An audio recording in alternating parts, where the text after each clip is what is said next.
with only one sentence, that is sentence of death. Sheikh হাসিনাকে মৃত্যুদণ্ড দিয়েছে আন্তর্জাতিক অপরাধ ট্রাইব্যুনাল। অন্যদিকে আওয়ামী লীগের মৃত্যুদণ্ড নিশ্চিত করলেন শেখ হাসিনা। কিন্তু এটা কিভাবে সম্ভব, সেই ব্যাখ্যাই দিচ্ছি এই প্রতিবেদনে।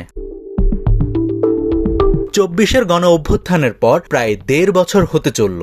এই সময়টাতে আওয়ামী লীগ বলতে আছে কেবল একটি গুপ্ত সংগঠন। মাঝে মধ্যে তারা ঝটিকা মিছিল করে, হয়তো তাদের কিছু সমর্থকরা কয়েকটা ককটেল ফাটায় বা বোমা মারে, আর ফেসবুকে তারা বিশাল বিশাল বিবৃতি দেয়। এটাই বর্তমানে আওয়ামী লীগের চেহারা। কিন্তু এখানেই একটি বিশাল প্রশ্ন আসে, আওয়ামী লীগকে এই অবস্থা থেকে বাঁচানোর জন্য কি শেখ হাসিনা কোনো চেষ্টা করেছেন?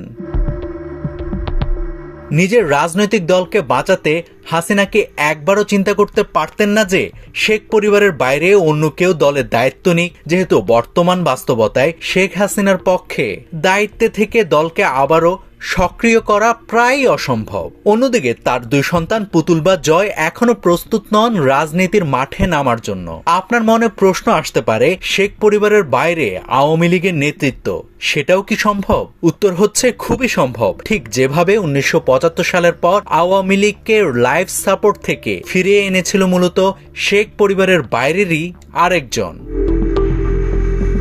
1975 সালের পরে আওয়ামী লীগের কার্যক্রম প্রথম দিকে একদম বন্ধ হয়ে যায়। প্রয়াত প্রেসিডেন্ট জিয়াউর রহমান তাদের রাজনীতি করার আবারও সুযোগ দেন। তবে সেই সময় শেখ পরিবারের কারো রাজনীতির মাঠে নামা সম্ভব ছিল না। লন্ডনে ছিলেন শেখ হাসিনা এবং শেখ রেহানা। এরপরও দলের সাংগঠনিক কার্যক্রম চলছিল, কিন্তু সেটা কিভাবে?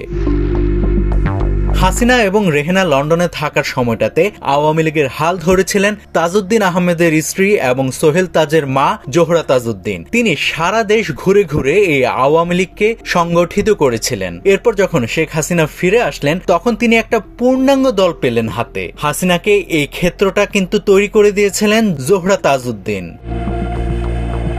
তখনও কিন্তু আওয়ামী লীগের নেতৃত্বে না ছিলেন শেখ হাসিনা, না শেখ পরিবারের কেউ। আওয়ামী লীগ বেঁচে ছিল বড় একটা রাজনৈতিক দল হিসাবে, আর পেছন থেকে সে কাজটা করেছিলেন জোহরা তাজউদ্দিন। পরবর্তীতে দলটি এরশাদ বিরোধী আন্দোলনে অন্যতম প্রধান রাজনৈতিক দল হিসেবে ভূমিকা রেখেছিল। তার পাশাপাশি তাদের সাথে ছিল বিএনপি। কিন্তু বর্তমানে শেখ হাসিনার কিছু সিদ্ধান্তে আওয়ামী লীগের অবস্থা এতটাই করুণ যে বাস্তবতা বলছে তাদের পক্ষে ঘুরে দাঁড়ানোটাই কঠিন।